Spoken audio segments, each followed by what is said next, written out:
ہم اپنے نبی پاک سے یوں پیار کریں گے، ہر سرکار کا میلاد کریں گے، ہر عالم سرکار کا میلاد کریں گے۔ اللہ تعالیٰ فرماتا ہے سوف یؤتی اللہ المؤمنین اجرا عظیما، ان قریب اللہ مسلمانوں کو بڑا ثواب دے گا، ایمان والوں کو بڑا ثواب۔ اب یہ اس پارے کی آخری آیت میں تلاوت کر رہا ہوں، 5ویں پارے کی، ما یفعل اللہ بعذابکم ان شکرتم وآمنتم۔ کتنی پیاری بات ہے، اللہ فرما رہا ہے اللہ تمہیں عذاب دے کر کیا کرے گا؟ رب تعالیٰ خود ہی پوچھ رہا ہے کیوں عذاب دے گا تم کو؟ زبردستی اللہ تمہیں عذاب دے کر کیا کرے گا اگر تم اس کا حق مانو اور ایمان لاؤ؟ تم اگر ایمان لاتے ہو اور شکر گزار بندے بنتے ہو، کیوں تمہیں عذاب دے گا؟ یہ دیکھیں کتنی بڑی بات ہے۔ یہی تو عیسیٰ علیہ السلام کی دعا بھی تھی۔ عیسیٰ علیہ السلام نے ایک دعا کی تھی، وہ 6 پارے کے آخر میں آیت آتی ہے، 7ویں پارے کے سورہ مائدہ کے آخر میں آتی ہے، ان تعذبنی فانی عبدک وان تغفر لی فانک انت العزیز الحکیم۔ اے اللہ اگر تو عذاب دے گا مجھے تو میں تیرا ہی تو بندہ ہوں، تیرا ہی تو بندہ ہوں، اور اگر تو بخش دے گا تو تو بڑی عزت والا ہے، تیرے خزانے میں کوئی کمی نہیں ہونے والی ہے۔ اب دیکھیں یہاں چپکلش کس کی ہوتی ہے؟ تمہارے نوکر کو بلا کر کے میں نے مارا دل ٹھنڈا کرنے کے لیے کہ چلو سامنے والے کو ذلیل بھی کروں اور دل کو ٹھنڈا بھی کروں، دوسرے کے آدمی کو لا کر کے، یہی تو چل رہا ہے نا آج۔ اس پارٹی والا پکڑا گیا تو اس پارٹی والے اس کو مار دیں گے، دل ٹھنڈا کریں گے، سامنے والے کو ذلیل کریں گے، یہی تو چلتا ہے۔ میں اگر تمہارے نوکر کو لا کر کے ماروں تو ہو سکتا ہے یا میری غرض ہو کہ میں بدلے کی بھاونا اندر ہے، سامنے والے سے میری چپکلش تھی اسی لیے اس کے نوکر کو بلا کر کے میں نے مارا، لیکن رب ذوالجلال کے ساتھ تو ایسا معاملہ نہیں۔ وہ اگر کسی بھی بندے کو عذاب دے تو کسی دوسرے کا تو بندہ ہے نہیں، اسی کے بندے ہیں، کوئی دوسری جماعت کا بندہ نہیں ہے۔ یہی دعا کیا کرو اے مسلمانوں اللہ سے، اے اللہ تو اگر مجھے عذاب دے گا تو میں تیرا ہی تو بندہ ہوں، میں تیرا ہی بندہ ہوں۔ یہ میں نے اصول آپ کو سمجھایا۔ یہاں سے مجھے ایک بات یاد آتی ہے، صحابی کا عقیدہ دیکھیں، اللہ رب العزت کسی پر بھی عذاب نہیں دینا چاہتا، بلکہ وہ قیامت کے دن تو فرمایا اللہ کے حبیب صلی اللہ علیہ وسلم نے چھوٹے چھوٹے بہانے دیکھے جاتے ہیں بخشنے کے، چھوٹے چھوٹے بہانے دیکھے جاتے ہیں، یہاں تک کہ فرمایا حدیث پاک میں ہے ایک شخص کو فرشتے گھسیٹتے ہوئے لے جا رہے تھے، رب تعالیٰ نے فرمایا روک دو اس کو، اس کی کوئی نیکیاں نہیں، کہا کچھ بھی نہیں ہے مولا اس کے پاس، گناہ بھاری ہو گئے ہیں اس کے۔ رب تبارک و تعالیٰ نے اس سے سوال کیا، اس سے پوچھو میرے بندے سے کیا زندگی میں کبھی کسی عالم کی محفل میں بیٹھا تھا؟ وہ کہتا ہے نہیں، پھر فرشتے گھسیٹتے ہوئے لے جاتے ہیں۔ اس بات پر بخشش کے لیے اللہ تعالیٰ فرما رہا ہے بیٹھا تھا، اس کے پاس وہ بھی نہیں تھا۔ پہلے پوچھا گیا کیا مصافحہ کیا تھا؟ اس نے کہا نہیں ایسا کبھی اتفاقی نہیں ہوا۔ محفل میں بیٹھا تھا؟ کہا نہیں۔ اس نے کہا ہاں ایک مرتبہ ایسا ہوا تھا کہ میرے گاؤں ایک بڑے عالم دین آئے تھے، سارے لوگ ان کو دیکھ رہے تھے تو میں بھی دور سے دیکھ رہا تھا اور دل میں نے ان کی عزت رکھی تھی۔ اللہ نے فرمایا وہ نائب رسول کا احترام کیا، اسے معاف کر دو۔ اللہ اکبر۔ یہ اللہ رب العزت کے بخشنے کے معاملات ہیں۔ وہ تو اسی لیے فارسی میں کہا گیا نا رحمت حق بہانہ می جویت بہا نمی جویت، فارسی کا ایک قول ہے اللہ کی رحمت تو بہانے ڈھونڈتی ہے، قیمت نہیں دیکھتی۔ اب بندہ اگر یہ سوچ کر کے بیٹھ جائے کہ نہیں وہ بہت ہی عذاب دے گا، بہت ہی عذاب دے گا، نہیں میرے عزیزو، اللہ تبارک و تعالیٰ کو رحیم و کریم بھی یقین رکھو۔ اور خود مولا فرما رہا ہے ما یفعل اللہ بعذابکم، تم کو عذاب دے کر اللہ کیا کرے گا؟ کیوں اللہ عذاب دے گا تم کو؟ کیا تم دوسرے کے بندے ہو کہ تمہیں عذاب دینے کے بعد بدلہ لیا جائے گا؟ نہیں، اللہ تعالیٰ ہاں اس کے اصول تھے دنیا میں، سب کو اللہ نے بتایا تھا اس راستے پر چلو، تم بہک گئے تھے اس لیے تمہیں عذاب میں مبتلا کیا جا رہا ہے، ورنہ زبردستی کسی کو نہیں۔ اسی لیے اس صحابی رسول کا عقیدہ مجھے یہی بتانا تھا۔ میں یہاں پر اپنی گفتگو کو سمیٹتا ہوں۔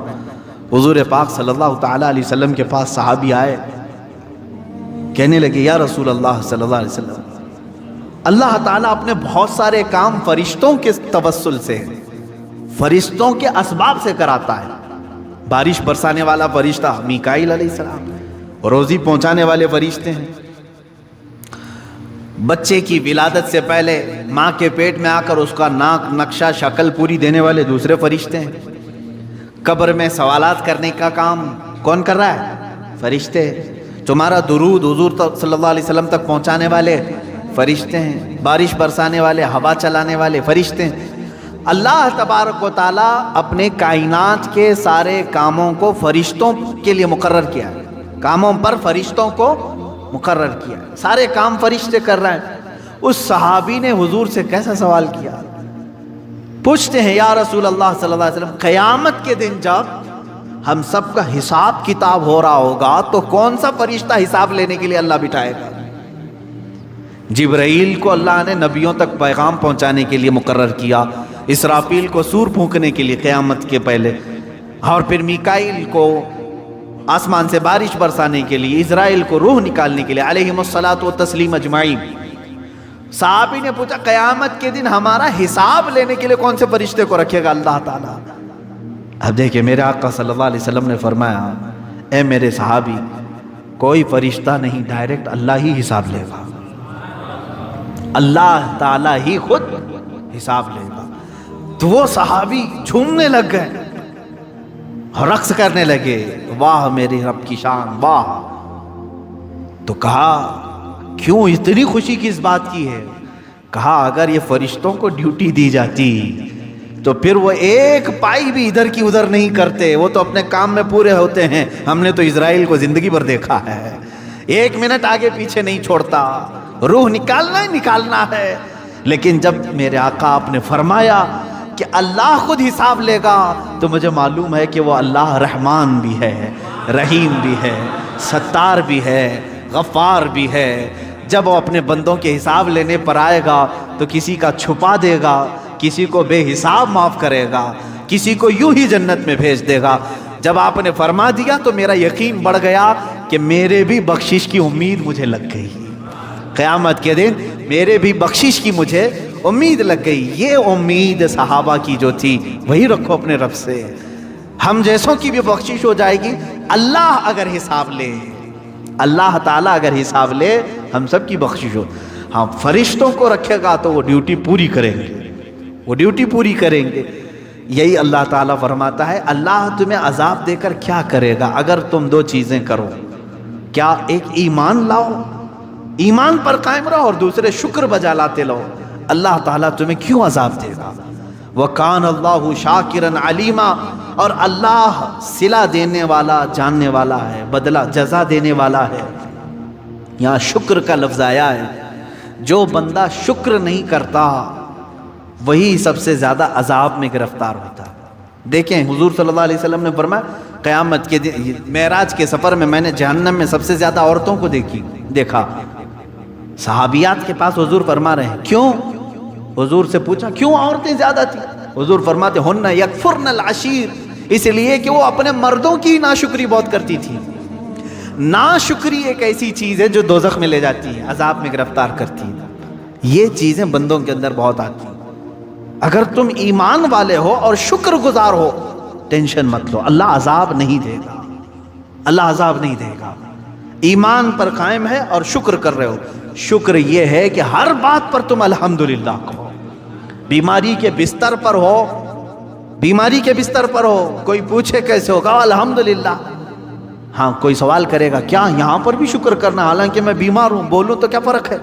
میرے عزیز ہاں یہاں کس بات کا شکر کرے گا تو جانتا ہے؟ تجھے جو بیماری دیا اللہ نے وہ تیرے گناہوں کے برابر کی نہیں دیا، اس بات کا شکر کر۔ اگر تیرے گناہوں کے برابر کی بیماری دے دیتا تو ابھی بستر پر پتہ نہیں کیڑے مکوڑوں کی غذا بن چکا ہوتا۔ ظاہر سی بات ہے ہمارے گناہ بہت بلند ہیں اور بیماری جو آتی ہے وہ ہلکی ہوتی ہے۔ اس بات کا بھی بندے کو شکر بجا لانا چاہیے، الحمدللہ اے اللہ میرے جتنے برے اعمال ہیں اس کے اعتبار سے اگر تو سزا دینے پر آئے تو ایک دن بھی میرے سکون کی سانس لینا میرے لیے دشوار ہوگا۔ اتنی بیماری دیا تو نے، یہ بھی تیرا شکر ہے، یہ بھی تیرا شکر ہے۔ بلکہ ایک دانت بھی جھڑ جائے تو بزرگان دین شکر کرتے تھے، شکر کرتے تھے۔ کس بات پر؟ ارے دانت جھڑ جائے تو شکر۔ ایک بزرگ نے فرمایا ہاں اس لیے کہ جتنی دیر میں نے اللہ کی تسبیح نہیں بیان کی، غافل رہا، وہ مولا چاہتا تو میرے پورے دانت توڑ دیتا، چاہتا تو پوری زبان خراب کر دیتا، پھر بھی ایک ہی ٹوٹا ہے، اس پر بھی میں شکر کر رہا ہوں۔ یہ شکر کی زندگی ہے۔ آج چھوٹی چھوٹی سی چیزوں پر واویلا، سب کچھ ہے تمہارے پاس، صحت بھی ہے، تندرستی بھی ہے، سب کچھ۔ شکایت کم کرو، شکر زیادہ کرو۔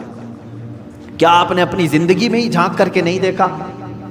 کیا ہمارے پاس بیماری آئی تو ہم سب کو بتائے؟ صحت مندی سب کے سامنے کیوں نہیں بتاتے؟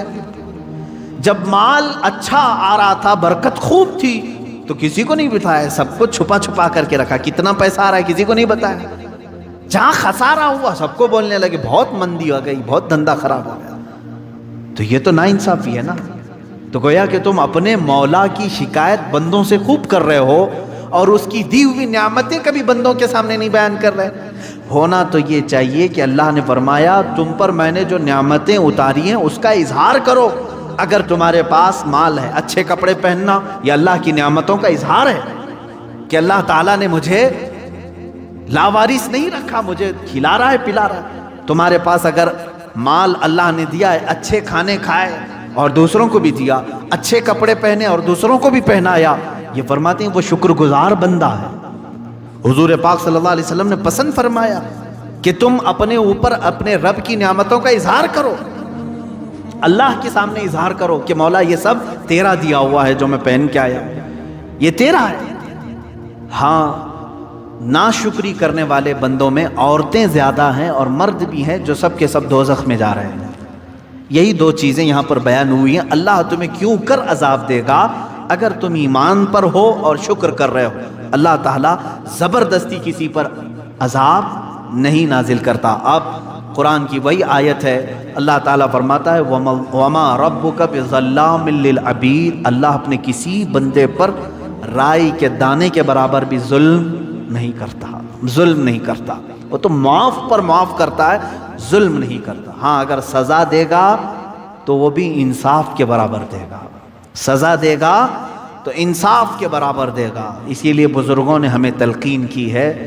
ایک چیز میں آپ کو بتا دوں کہ اگر تمہیں زندگی میں کوئی ارادہ کر لیا، مثال کے طور پر مجھے گھر بنانا تھا، پیسے جمع کرتا رہا لیکن گھر بنا ہی نہیں، تو روتے گاتے سب کو بولنے کی ضرورت نہیں، میری خواہش تو یہ تھی لیکن ہوا نہیں۔ اس پر حکم یہ بزرگوں نے فرمایا کہ تو خدا بننے کی کوشش مت کر کہ جو تو چاہے وہ ہو جائے، یہ تو اللہ کی شان ہے۔